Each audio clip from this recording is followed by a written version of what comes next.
1.500.000 евра, толку тежи годинешниот договор за чистење на снегот и е за околу 200.000 евра помалку отколку ланскиот.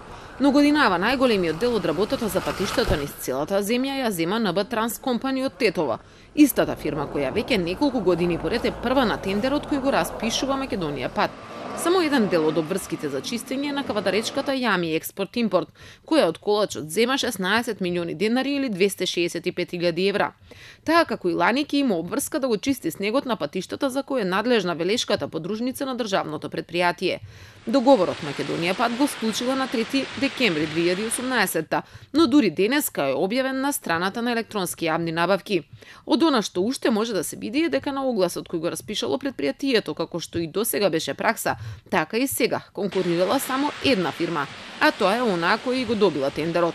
Освен за чистење на снегот, Македонија пат повторно купува и ризла, и тоа во вредност од 230.000 евра. Најголемиот дел од ризлата е набавена од Велешка Фамако, а Демирхисарската подружница на Македонија пат ја купила ризлата од Димакс рудници. И овие тендери се реализирани уште во средината на ноември, но сега се јавно објавени. Македонија пат инаку лани набави неколку нови машини за чистење на снег, но сепак годинава повторно распиша оглас за изнајмување на камиони од приватни фирми. Според дел од пресметките, сумата од ангажирање на туѓата механизација во само една сезона би била доволна за да се купат повеќе од 5 возила годишно. Инаку, освен државното предпријатие и неколку општини ангажираат приватни фирми за чистење на снегот од улиците низ градовите. Така град Скопје за 2 сезони ланската и оваа ќе потроши 800.000 евра за ангажирање на скопската фирма Apple Engineering.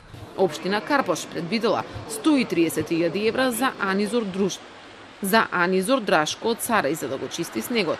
Истата фирма е надлежна и за општина Центар и за Киселовода, каде договорите тежат по околу 80.000 евра. Општина Велес добила најевтино одржување на улиците во зимски услови. Со Изгрев инженеринг склучила договор за нешто повеќе од 11.000 евра.